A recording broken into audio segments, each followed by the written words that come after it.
Good morning. I'm Mabel Beresin. I'm professor of sociology at Cornell, and I'm also director of the Institute for European Studies, which, for those of you who are unfamiliar with us, is part of the Mario Einaudi Center for International Affairs. I want to welcome you to our Spring 2022 speaker series, which concerns challenges to democracy, authoritarianism, and extremism in Europe and beyond. Today's conversation is the fourth in that series. 2022 being its our 30th anniversary year. And when we joined both Eastern and Western European studies, we were very optimistic and we imagined we were at the end of history. Today, history seems to be roaring back. The optimism we had at those times seems to be I don't want to say waning, but at least attenuated. So the conversation today speaks very much to this moment. It's a conversation about the events in Ukraine, which we can hardly have imagined a year ago or so ago. It will be hosted by Christina Flora, assistant professor of history here at Cornell, who is an expert on Eastern Europe and the Ukraine. And she will introduce our speakers, Professor Serhii Loki of Harvard and Professor Arne Westad of Yale. Thank you, Christina. It's yours. Thank you so much, Mabel. Thank you also to the Institute for European Studies for hosting this panel. And thank you to the panelists for being here. It's an extreme honor. Before I start introducing them, I just wanted to remind attendees that if they have any questions throughout the panel, they may put them in the question Q&A tab rather than the chat. And so I will basically try to keep track of the questions and we will try to address them towards the end. So let me start by introducing our panelists. I'll begin with Serhii Plokhy, who is a Mikhailo Khrushchevsky Professor of Ukrainian History at Harvard University and director of the Harvard-Ukrainian Research Institute. He has written broadly on the history of Eastern Europe and Ukraine, on issues ranging from the pre-modern and early modern history of Eastern Slavs to the Soviet Union's collapse, nationalism, and even to Chernobyl. He has many publications, which I very strongly recommend that you read if you're interested in understanding the situation in Ukraine.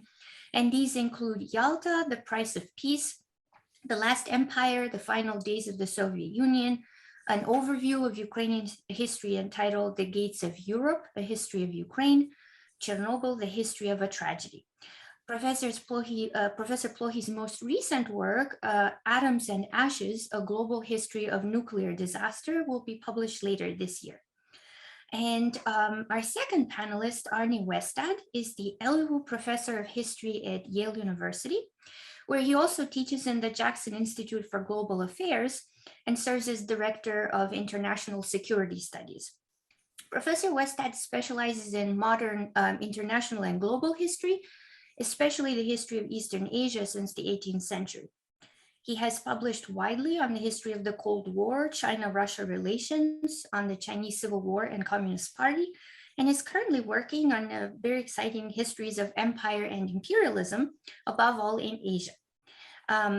Through books such as Cold War and Revolution, Decisive Encounters, The Global Cold War, and the Cold War, A World History, Professor Westad has practically revolutionized the field of Cold War history. So it's a great honor to have both Professor Westad and Professor Plokhy here. Thank you very much for taking the time to talk to us. So what I think I might do is try to, I have prepared a series of questions, so I might maybe start with Serhii and then kind of jump back to Arne, try to make this a dynamic conversation. But if I address a question to one of you and the other one would also like to take a stab or share an opinion, please feel free to do so.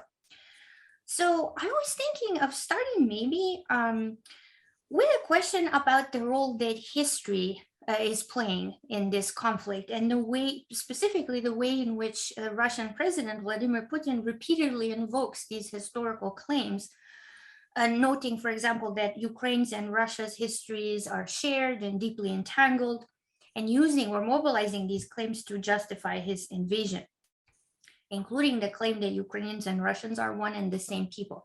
So now for people who do not actually know this history, what should we understand about the nature of this deeply intertwined relationship? How would you respond to these claims?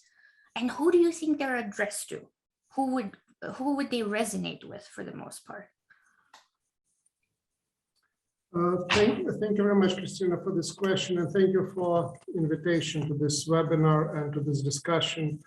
I'm really happy to be in this virtual space shared by you and by Arnie Wested, so thank you. And the question with which you started, I think it's a really very important one, given that a lot of discussion about the war and the origins of the current war were focused on the Russia-NATO relations. That's how the whole thing was framed at the very beginning, and that's how it was discussed in the West very often, because the narrative was really set by Moscow in that sense. But one thing that certainly comes very clearly when the de facto declaration of the war on Ukraine was put forward by Vladimir Putin, many compared that to a history lecture. And it was not just a history lecture. A few months before that, in July of the previous year, 2021, Vladimir Putin published under his name a lengthy article on the historical unity between Russians and Ukrainians. And for me, it was very, very disturbing, but also very interesting read. And then, of course, the same feelings I had when I was listening to that speech, because the ideas that were put forward about the Russians and Ukrainians being the same people, the ideas that in fact Ukrainians don't exist or don't have the right to exist as a nation, they're basically Russians, they don't have separate history, are not particularly new. The ideas are there certainly at least since the 19th century. The model of the so-called big Russian nation, in which there is one nation consisting of three tribes that maybe speak a little bit differently and dance a little bit differently, Russians, Ukrainians, and Belarusians, was the official part of the official ideology of the Russian Empire since mid-19th century up until the fall of the Russian Empire in the midst of World War I. And from that point of view, again, it was almost boring. But what was disturbing was that these ideas were brought back, revived 100 years later. So a form of a really conservative utopia, and served as a justification, or at least part of justification, of the aggression against, unprovoked aggression against Ukraine.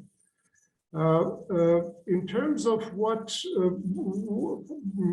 how much those ideas really resonate today, either in Russia, in Ukraine, or in the world, judging by the reaction in the West, I don't think that they resonated at all. I think that most people turned out to be just confused and not understanding what is going on. In Ukraine, there is very clear today that if those ideas resonated with anybody, there are very few people who actually would subscribe to that vision of the world, especially after the bombings in the course of the last 2 weeks of cities like Mariupol or Kharkiv, the cities where the dominant language on the streets was Russian. And those were the exactly Russian speakers whom Putin considered to be part of the big Russian nation. The idea that if it wasn't dead on the arrival, certainly it is very much dead as the result of those bombings. And what is left is certainly Russia, and it's a very sad situation there in Russia on a number of levels, but one of them is the power that the official propaganda, which is very often completely divorced from the reality, calling the Ukrainian government led by an ethnically Jewish president with an ethnically Jewish minister of defense to be run by the Nazis and nationalists, and that is being bought by part of the population in Russia. So I think that with some of Russians, these ideas resonate, and they still tend to trust Putin, not only on the current politics, but also on the reading and interpretation of history. All right, thank you so much. You know, just the fact that you brought this up now reminded me of these reports that came in quite recently of Ukrainians sending news of the bombings and even pictures or videos to relatives back in Russia and being told that this is propaganda, this is not actually happening. So it's funny how there's both a suspicion of propaganda and a complete belief in propaganda coming from the other side. It leads to a really twisted understanding of what's actually happening. So now I'd like to switch over to Arnie maybe, and then I'll come back with another question. Arnie, I wanted to ask you about another thing that commentators keep bringing up about the war, namely viewing it as either a kind of return of the Cold War or others arguing that it's marking a moment of complete rupture with the post-Cold War order. How would you see it? And these arguments are wrapped up again in this understanding of a bipolar world moving on to a multipolar world, and now perhaps moving back to bipolar. How should we make sense of this conflict, you know, coming from you who've spent so much of your life studying the Cold War? Do these arguments make any sense to you? First, let me say how good it is to be in the same webinar with you, Christina, and with Serhii. It reminds me of much better times. Exactly. We had different kinds of discussions than the ones that we are forced to have now. So on your question, it's hard to say. I mean, we are obviously at a dividing point in international history. The post-Cold War era, whatever we want to call it, is over. We're moving into new and uncharted territory. I don't think it is a return to the Cold War in any meaningful sense. I mean, the Cold War, as Serhii has written about as well, was relentlessly bipolar, ideological, universalistic, all of that kind of stuff. And the world we're looking at now is not. So I think there are very clear differences. There are some holdovers from the Cold War, but they are more sort of temporal in many ways. I mean, think about the, some of the strategic positions taken by the great powers in this conflict, perhaps, maybe especially, as I've just written about, the existence of nuclear weapons, which of course circumvent this conflict in many different ways. But overall, it's not the Cold War that this reminds me of. It reminds me, and here I must say, unfortunately, much more of the world of the late 19th century or early 20th century. I mean, I think there is much more of a parallel with that kind of multipolarity, instability, nationalism, great power, chauvinism, as it was called back then, which I think is a good term for today as well. The relentless attempts at trying to confront smaller countries or recently post-colonial countries that you found at that point as well by bigger empires. That looks much more similar to the world we seem to be moving into now. The Cold War had a deadening stability to it, right? Or even a deadly stability. There were wars in the Cold War, but because of the bipolar international system, you had a different kind of situation than what you have now. If I could, this is in part connecting to what the really wonderful intervention that Serhii just had. I mean, in terms of the drivers for the present conflict. So there is a lot of talk. This is the other parallel, right? In addition to talking about the Cold War, there is this idea that Putin is out to restore the Soviet Union, which I think is a profound misunderstanding. He's not out to restore the Soviet Union. In the history lecture that Sergei referred to, that he gave at the opening of his war of aggression against Ukraine, the one that he blames first and foremost for the situation that we've ended up in now from his perspective is Lenin. You know, Lenin was the culprit by providing rights for Ukrainians that they really shouldn't have had. I mean, defining them as a people that they shouldn't really be, right? So this idea that there is some kind of harking back to the Soviet Union in terms of its form is to me untrue. It's in many ways much worse than that in terms of how Putin thinks about other people within what was then the Soviet state. But it also seems to me, and it'd be interesting to hear what the two of you have to say about this, that it's not even a return to the Russian Empire. I mean, the Russian Empire was a multinational empire. I mean, it was led by Russians, but it had a lot of other people in it, and definitions of how various parts of that empire, including Ukraine, related to the imperial center, but as distinct units, at least from the 19th century on. Putin is not after that. Putin doesn't just want to erase Ukrainian statehood, he wants to erase Ukrainian nationhood. He has this very strange idea, even by Russian standards, it seems to me, that Ukrainians could somehow be made into Russians. Right? And that was much beyond anything that we saw in the Russian Empire up to 1917. So I think history matters immensely here, but one has to be very careful, I think, with regard to which historical parallels to use, because they will inform our political choices as well. Right, that's a really good point.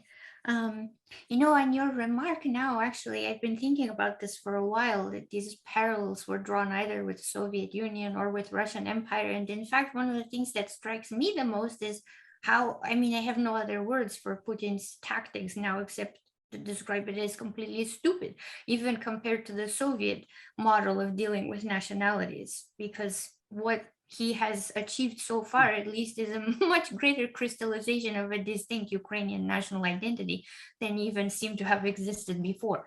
So it seems like the opposite of his intention. But yeah, maybe we can return to that later. Sergei, did you have something to say about this, or should I move on to the next question? Sure, I will be happy to comment on that. And despite the fact that I'm now talking about the new Cold War, and again, there are some arguments that I can make in favor of that, but I really love Arne's idea about really the parallels being very close with the end of the 19th and the beginning of the 20th century. And because that's exactly where I place also the idea of the Ukrainians and Russians being the same people. What is different? So I agree with Arne on there is no attempt to rebuild the Soviet Union. That page has been turned back in 1991 by Boris Yeltsin.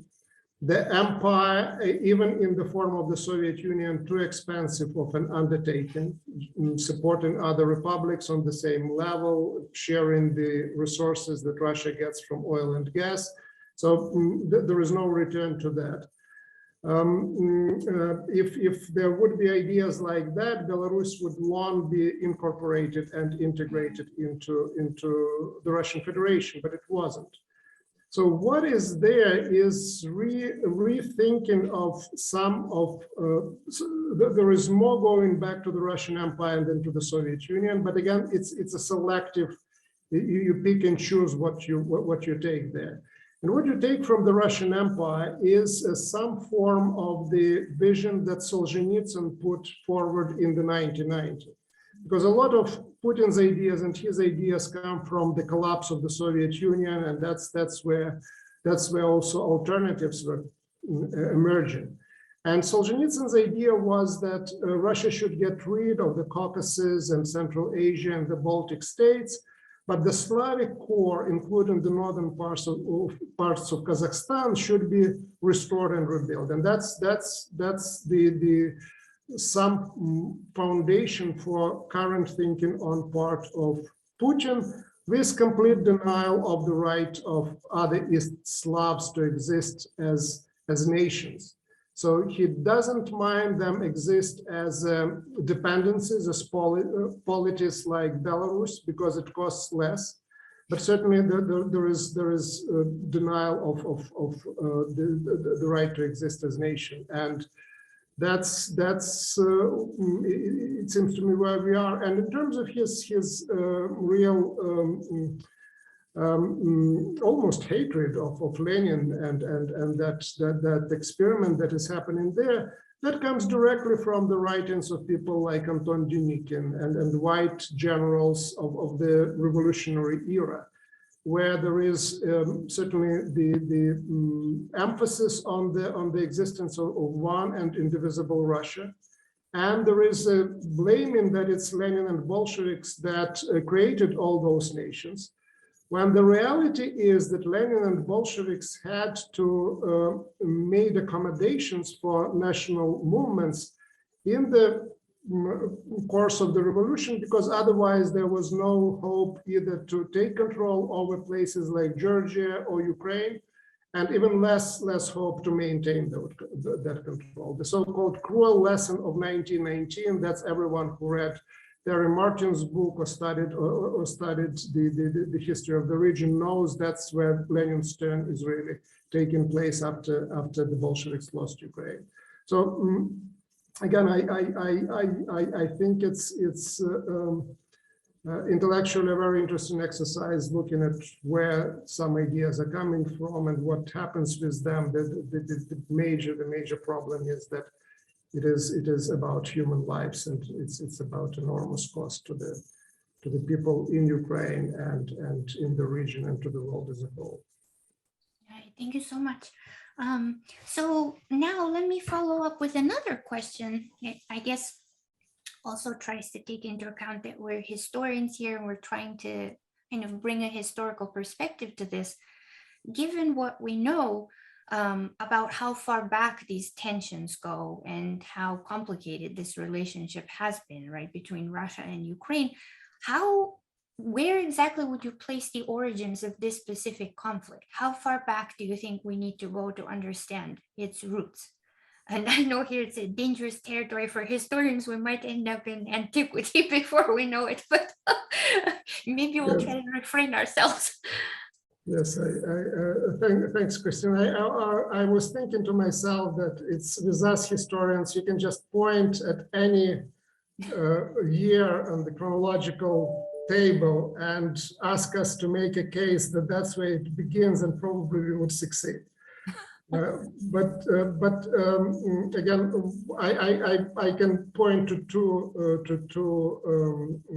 events, or maybe chronological points or points in history, and we'll try not to take too much time again, because I know that you still have a lot of questions to ask. So one of those for me would be the year that probably would tell nothing to anybody in the audience.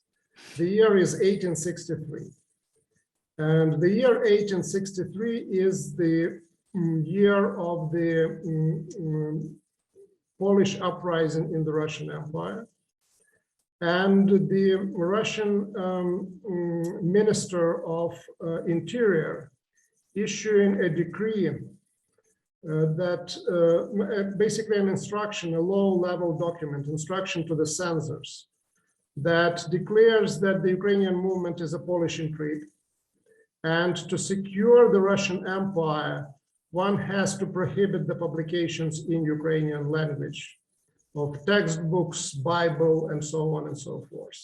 And that prohibition in different forms lasts for more than 40 years, under 50 years, really arresting in many ways the development of the Ukrainian national project, contributing to the fact that while Ukraine declared independence more than once in the core of the revolution, none of those attempts succeeded. So that's the beginning of this attempt of deny the right for the Ukrainians to write in their language, to have high culture, to be a nation. So that's one start in the beginning. Another is the fall of the Soviet Union in 1991. with Ukrainian referendum, where the Ukrainians were answering very limited in terms of the very specific question, whether they wanted their country to be independent. They were not asked whether you want the Soviet Union to continue. They said that they wanted their country to be independent, and the Soviet Union falls within 1 week after they answer this question in affirmative. 92% of those who take part in the referendum. And the question is why? The answer is that Ukraine turned out to be the second largest Soviet republic after Russia. So either continuation of the Soviet Union with the second largest republic, which served as a partner to Russia in the Soviet project, or reestablishment of the control of a post-Soviet space in whatever form it is really incomplete without Ukraine. There is a huge hole in that project, the Soviet or post-Soviet project, and I would say that this is another maybe point where we want to start to think about the current war. Thank you so much. You did a fantastic job not going back to the Middle Ages. Okay, so let's move on to Arne now, and then try to follow up on the discussion that we started here about how to think about the current conjuncture, right, in terms of Cold War, a resurgence of empire, maybe return to a early 19th century scenario. And we have already touched on how the strategies that Russia is now using, right, in Ukraine are so very different from, for example, Soviet policies, right, in terms of trying to accommodate nationalities, having to do so in order to, have a functional state. What do you think what is a likely scenario for what will happen, given that Putin has decided to take such a completely different approach? Namely not accommodating, just outright denial, basically denying completely the existence of a Ukrainian state. Do you envision a future in which Ukraine could actually be just occupied or incorporated into Russia, or what is it likely that it would become? A puppet state, a failed state? How would you think about it even? Putin is not going to win this war. I mean, he might get to the point where he declares victory. We've seen that before happening, when the problems are just about to begin. He might occupy and destroy the Ukrainian cities. I fear that. I'm really worried about that. But he will not win the war. I mean, he will end up in a situation where there is continued Ukrainian resistance under any circumstance. We know that now, right? We looked at the heroic defense that Ukrainians have put up of their own country. That's not going to go away. And there are plentiful ways in which the outside world, pretty united outside world, can resupply Ukrainian resistance that then will go on. So the other reason why Putin won't win is that Russia is not the Soviet Union. Russia is a much weaker country with an economy that even before this happened was in decline.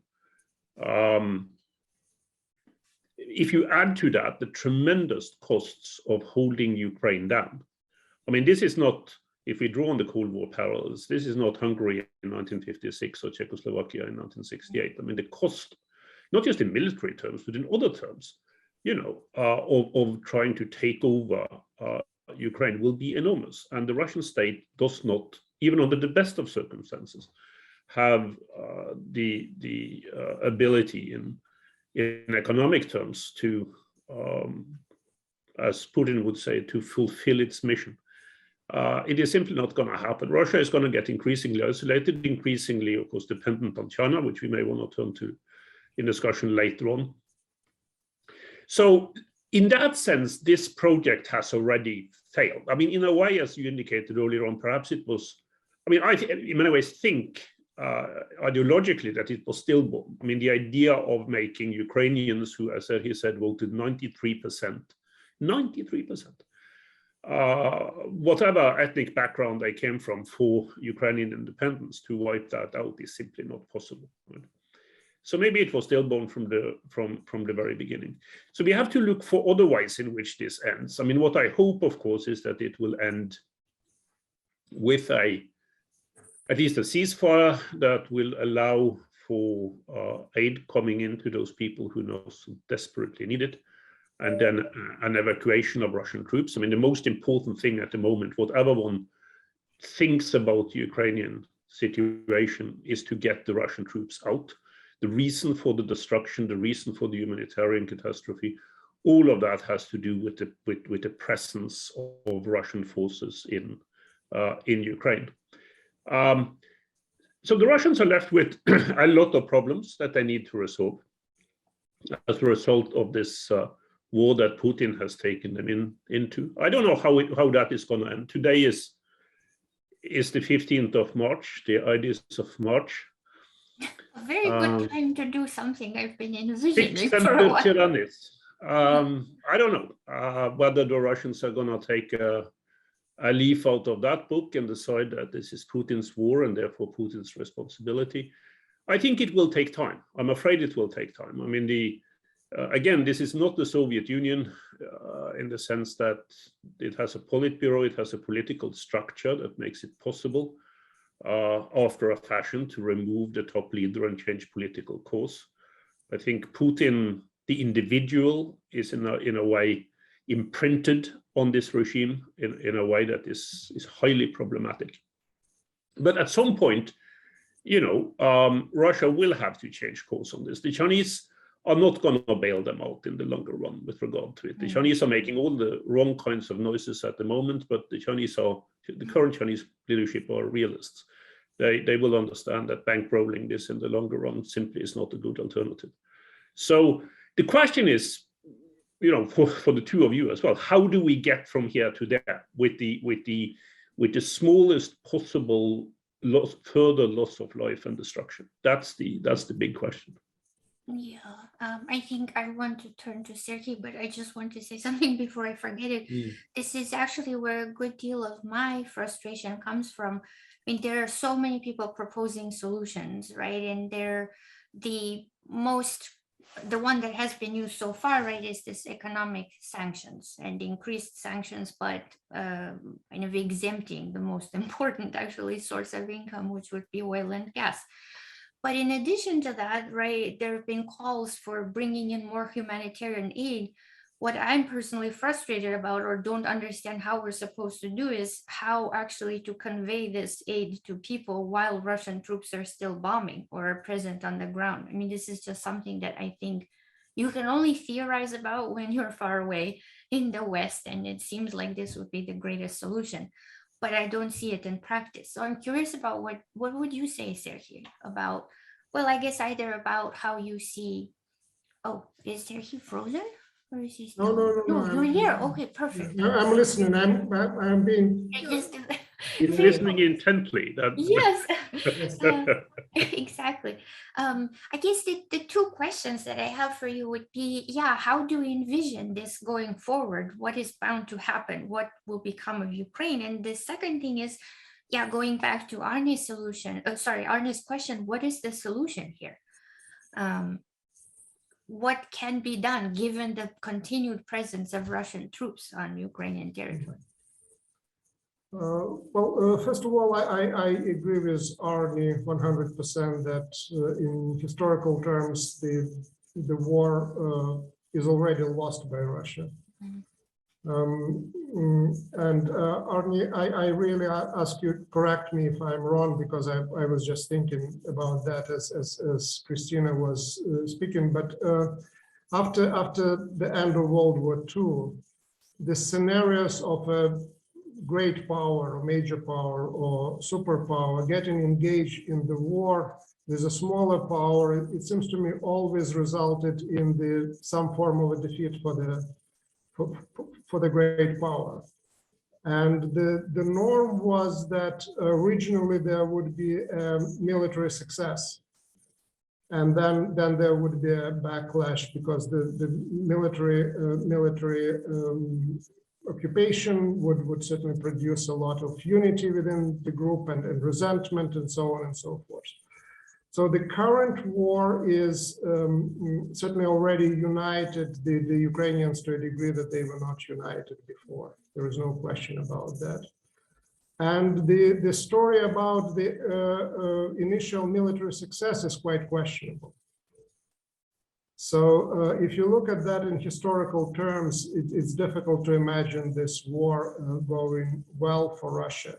But of course, before that realization and that pain of the war will get to Russia, there will be a lot of pain in Ukraine.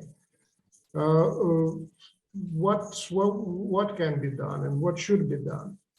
My personal conviction is that if the world reacted the way how it reacted now to the invasion of Ukraine, if it would react in that way to Chechnya, to Georgia, or to Ukraine and Crimea in 2014 and 2015, we would not have this situation in 2022. So this is the lesson. Sanctions. I think sanctions, again, there is argument, sanctions never work and always strengthen the regime.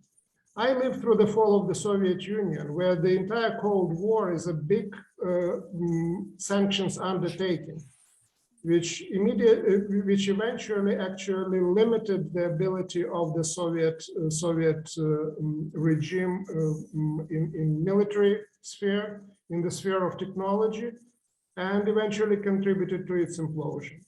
So for me, it's a matter of time. I don't buy the argument that sanctions don't work, because I'm a living example that, or at least I witnessed the part of the world history where they worked. And at minimum, they limit the number of the weapons and missiles and bullets that the aggressor has. And humanitarian assistance, yes, that's another important part of the story. And the closest parallels that I have there, and again, I call on Arnie to correct me, because again, I'm thinking about that as we have this discussion. But isn't this the largest refugee crisis in Europe since World War II? Or maybe I'm missing something again. It's maybe on the level of numbers. It's not wrong. But again, certainly the world found a way how to deal with the issue of refugees back after World War II, and it looks like we will need a lot of history learning or relearning to deal with this crisis as well. Arnie, would you like to respond to that? No, I agree with everything Sergei has said. I mean, in terms of the refugee crisis, this is by far the worst one that Europe has seen. It depends, of course, on how you view it. I mean, Europe has not been very good in responding to other crises that happens outside its own territory. So if you include those, and in my view, the complete European failure to deal with a refugee crisis coming from the Middle East and its southern borders, then of course there are some lessons to be drawn from that as well with regard to what is happening now. But in and by itself, this is, and certainly in terms of the timing of it, this is by far the largest refugee crisis. Maybe I could say a little bit, Christina, if you will allow, about the European reaction overall, because this has been one of the things that has really surprised me. Maybe I was too pessimistic, which is a way of saying maybe I was too European with regard to this. I hadn't expected the kind of reaction, the kind of united reaction that has come out of Europe since the war of aggression against Ukraine actually started. I had expected more unity than before, but not at all at the level that we've seen now. I was listening to the proceedings of the German Bundestag, the German parliament, the other week, when the government, a social democratic chancellor, and a foreign minister from the Green Party, which of course was founded on pacifist principles, were laying out their policy, right? and particularly Foreign Minister Annalena Baerbock, I thought was outstanding on this, saying that exactly the same thing as we've been saying now. We have entered a new era. Old truths do not hold anymore. We have to isolate Russia. We have to prepare to defend ourselves. We have to give as much assistance to Ukraine as we can in humanitarian terms, but also in military terms. You haven't heard that kind of language coming out of major European leaders ever. Certainly not since the Cold War ended. So I think this is one of the biggest. I mean, it's not just a surprise for me. I think it's also a surprise much further afield. Of course, I hope it is a real shock for the Russian leaders. I think it is. But it's also taken notice of elsewhere. So in this country, in China and elsewhere, we have to hope that this holds up. Or you know that when a war and a crisis goes on for a very long time, then attention starts to dip. But I think for the Europeans, with Ukraine being a major European country, this is so close to home that not only will unity hold on this, also with regard to sanctions, as Sergei rightly said, but also with regard to thinking about the future. Getting out from under the disapproval of others, which Putin has shown himself to be quite good at, won't work this time. It won't work in the short run. I don't think it even will work in the slightly longer run. So this idea that we hear from the cynics in Moscow these days, that the West will forget about this. Europe will forget about it. In a few months, it won't really matter. I think that is a terrible mistake on the Russian side. And the degree of suffering that it will lead to in Russia because of that mistake, I think is also something we have to take into consideration here. That's a really interesting point. Thank you so much for that. I mean, connecting, you mentioned basically the shock that these measures, or rather Europe's response, has had on Russian leaders. And I was wondering if, again, and this is an exercise in speculation, but do you envision, I mean, knowing what we know about Putin's regime, right, and how power works over there, do you think that this shock, right, that a lot of leadership has had in response to how Europeans have reacted towards the war, is bound to erode Putin's regime? What kind of measure, I guess I'm asking, from economic sanctions to, I don't know, striking at the heart of the oligarchs within Russia, to these public demonstrations of disapproval with the war, what is bound to have the greatest impact, I guess, on Putin's regime? My view on that, Christina, is that I think much of this is now coming together in terms of painting, even within Russia, a sense of things having gone wrong. So and it'd be very interesting to hear Sergei's views on this as well, because he has written about this. So for anyone who spent a lot of time in Russia in the 1990s, I was there quite a bit. One will always understand how the Putin era, up to quite recently, for most Russians, was seen as a return to some kind of stability and normality that they didn't have in their lives back in the 1990s. It is very unfortunate that it was, someone who turned out to be a political scoundrel like Putin who stood for that. But it also says something about, the depth of the crisis of the 1990s. So given that, up to now, Russians, lots of people of goodwill, people who understand a bit about how their country works and how the world works, have been willing, if not to directly support Putin, then at least give him the time of the day, because he has brought in a better life than what they had in the wake of the immediate collapse of the Soviet Union. So given that, and having listened very closely to some of the people I know in Moscow who have become supporters of Putin in the sort of foreign policy, international affairs establishment, I've always been struck by the cynicism I'm now struck also by the degree that they can't quite bring themselves to embrace this war. They say it's understandable, it had to happen.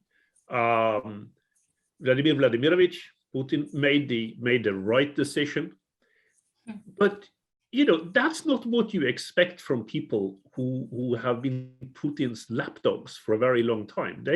I had expected them to at least try to extol the results of this leader of genius's actions, and you don't see much of that, right? You see it with a few people, but not very many. That in itself is a tremendous warning, I think, about what could happen when things really get difficult in Ukraine. And I mean, it pains me to say this, Christina, but in many ways, this war has just started, right?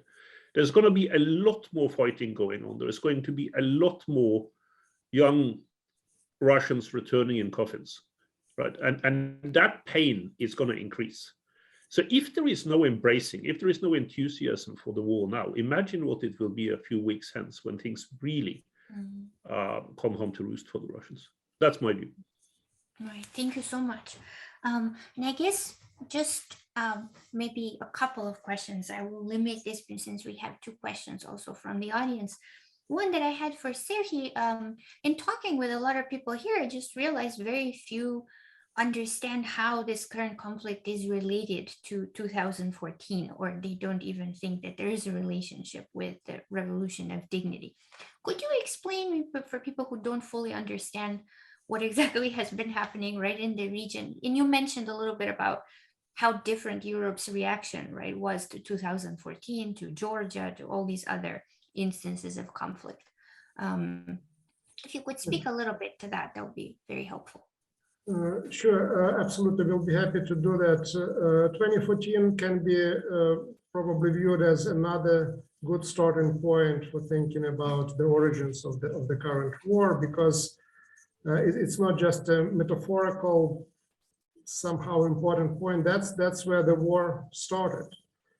Because if the annexation of the Crimea and the start of this hybrid operations in Donbass were not the start of the war, what was? The Russian military units were on the grounds in Ukraine already in March of 2014, and then back in August of 2014 in Donbass, and then back in January and February of 2015 in Donbass. Again, they were called, allegedly they were on vacation, spending their vacation fighting.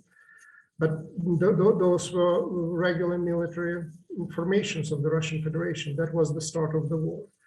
And what was the trigger was the revolution, the protests on Maidan that started in the fall of 2013 and has 2 names depending on the period that we refer to. It started as a Euro revolution, as a response to the Ukrainian government at the last moment, refusing to sign association agreement with European Union, something that they promised Ukrainians for at least 1 year. And they refused to do that under threat from Russia, and also a bribe of $15 billion was promised by Russia. So that's how the protests started. The government responded by beating up students. And that's when the Euro revolution became known as the Revolution of Dignity. And that's when it became really massive. Because the point was, it was hundreds of millions of people hundreds of thousands of people on the streets of Kyiv, who said, okay, no, we are not allowing our government to beat our children. So this is no go. Europe or no Europe, this is Ukraine. So it ends up with the president of Ukraine, who caved under the Russian pressure, Yanukovych, fleeing for Russia, and Russian troops marching into the Crimea, and then starting the war in Donbass. And the question is why? The official explanation from Moscow came, well, clearly There was the government led by Nazis and fascists that came to power, and they were about to join. They were about to join NATO. The government said, "No, we are not joining NATO." The people at that time, the support for NATO membership was below 20%. So there was nothing suggesting that Crimea was somehow turning into the NATO base. So it was an excuse. So then what was the cause? What was the reason? And the reason was, at least the way how I understand it, first that the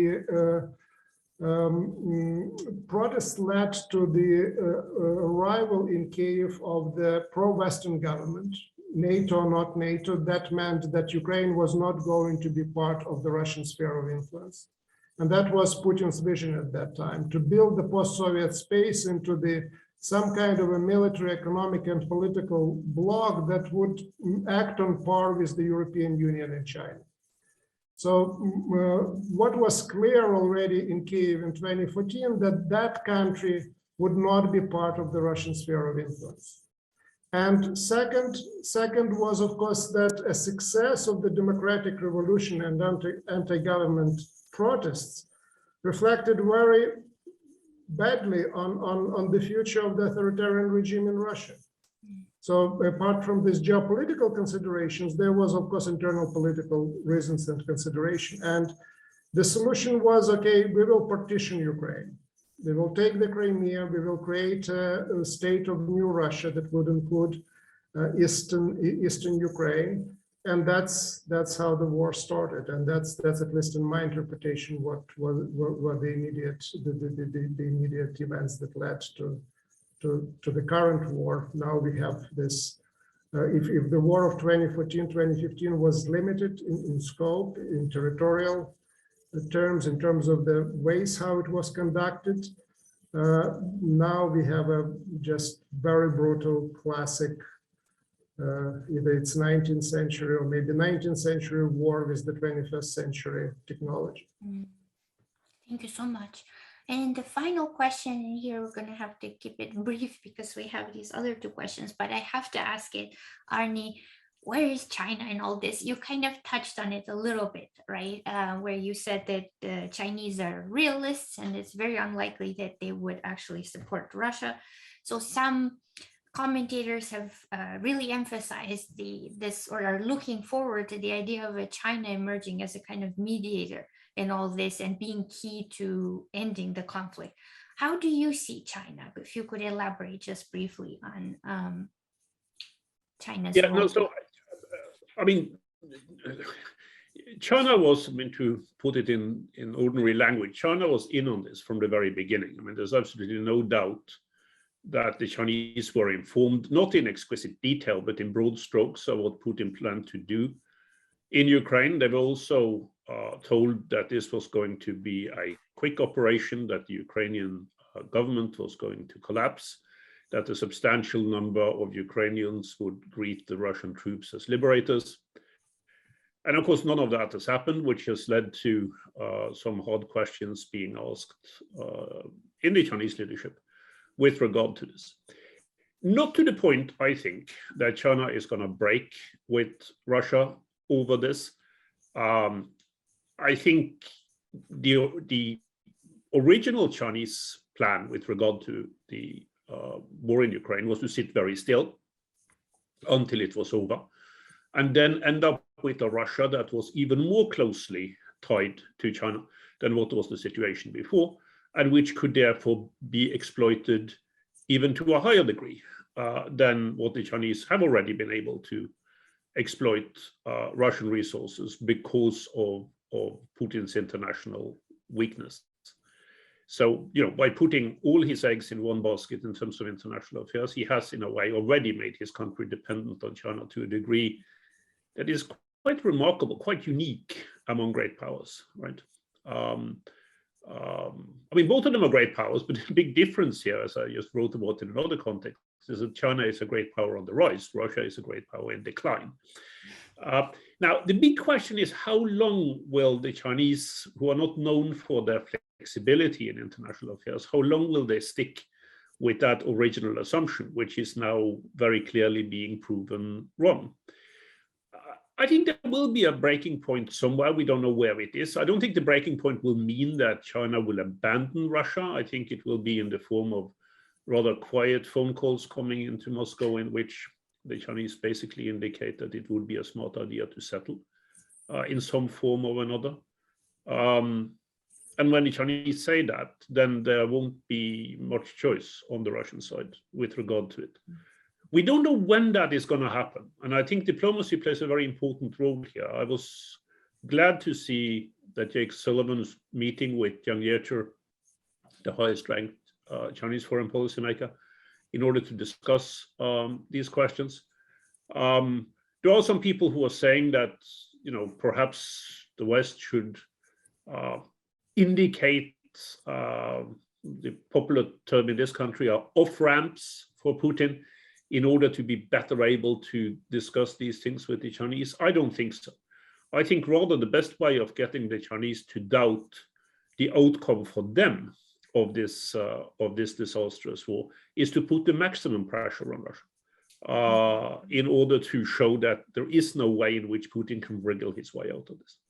So unfortunately, Christina, this is going to take time, but I think eventually the Chinese will, in a very pragmatic way, draw the conclusion that having the war go on is not good for them.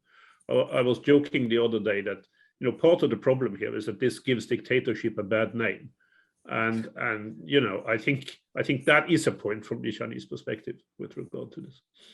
Right, thank you so much. Okay, so now we have a question from the audience from Professor Matthew Evangelista. He's asking, would our guests have any insights into the failure of the Minsk Accords? President Zelensky was elected in part as a candidate who vowed to make peace with Russia. What role did domestic Ukrainian opposition play in the rejection of an agreement made nevertheless under duress? Is there any truth to the claims that the Azov battalion and right sector pressured the president? Yeah, I can maybe say that, start with saying that there is no truth to the claim that radical nationalists pressured President Zelensky. One of the paradoxes of the Ukrainian situation is the extreme weakness of nationalism, radical nationalism in particular. So unlike most of European parliaments, the nationalists are not represented in Ukrainian parliament. They never crossed the 5% threshold that is needed for that. And Azov and other units were long integrated into the Ukrainian either armed forces or National Guard. So there is zero absolutely foundations for that claim. In terms of the internal opposition, this is a real issue, because the Ukrainian society was not prepared, and the parliament, even despite the fact that the presidential party had the absolute majority in the parliament, even that parliament would never vote for the particular clauses of the Minsk agreements.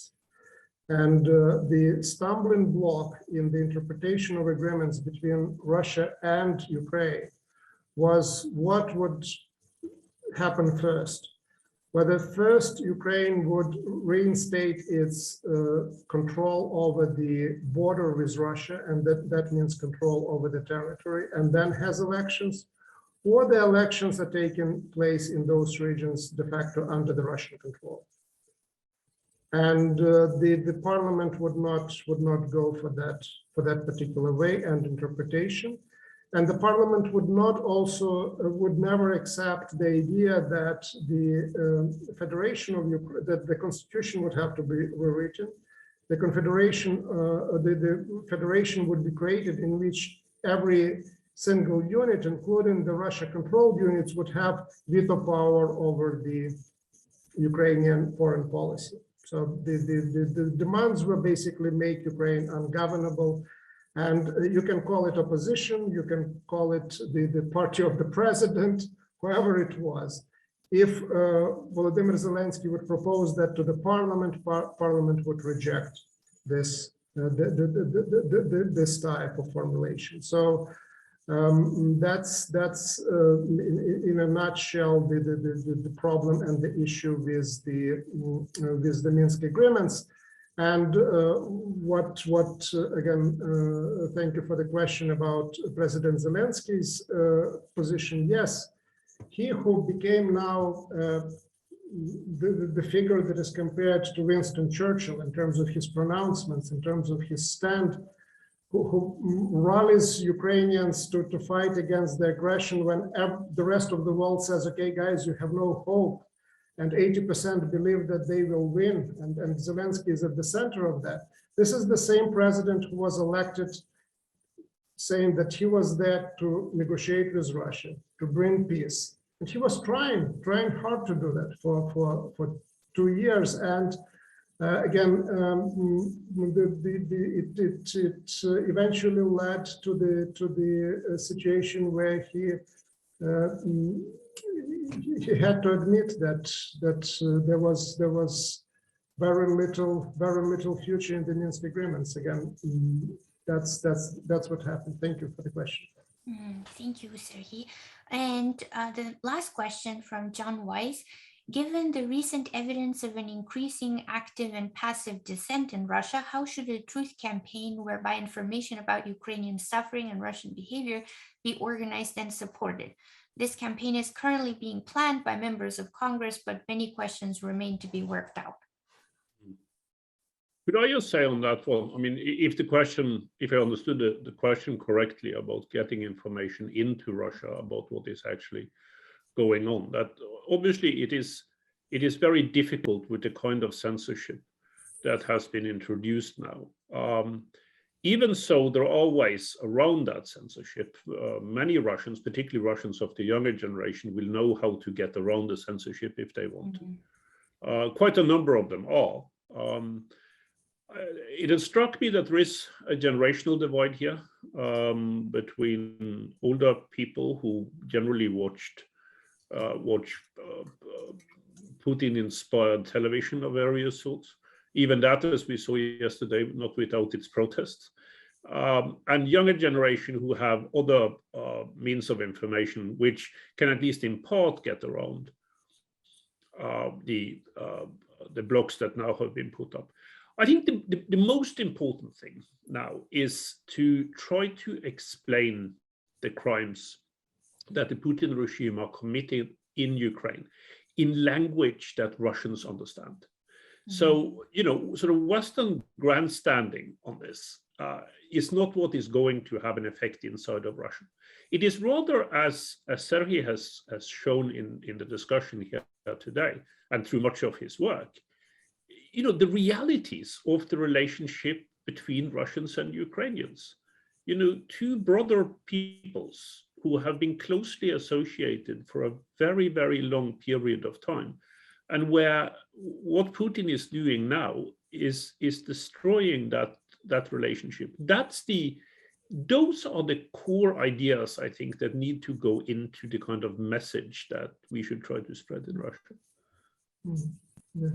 If I may jump in maybe to build on what Arnie just said, one of the aspects of this war is the growing rift between the Moscow Patriarchate and the Ukrainian Orthodox Church in the jurisdiction of the Moscow Patriarchate in Ukraine. For a long period of time, they were attacked as quote unquote fifth column of Moscow. They were staunchly loyal to Moscow Patriarchate. And the first days of the war saw very different statements coming from Patriarch Kirill in Moscow and Metropolitan Onufry in Ukraine, who was always a loyal soldier of Kirill. When Kirill is basically saying that, justifying the war, that the moral decay of Ukrainians reached the absolute bottom with the gay parades. Onufry, I'm not making things up. This is the official statement of the Patriarch of Moscow. Onufriy, the leader of the Ukrainian Orthodox Church under jurisdiction of Moscow Patriarchate, appeals to Putin and talks about the sin of Cain. And that is the language that certainly if it gets traction, that's the frame that Arne referred to that can be really crucial in changing thinking and the tide. And we saw also the protests, written protests against the war coming not only from the, let's say, liberal-minded or West-oriented circles, but also from very conservative Russian nationalists who believe that it is a fratricide, so who take Putin's words about one people at their face value. Again, the opposition to this war is limited for now, but it's quite, in terms of the numbers, it's nothing like Crimea and annexation of the Crimea that was really celebrated by the majority of I would say Russians. Again, there were of course critical voices as well, but they were limited and marginalized. This is not the case today.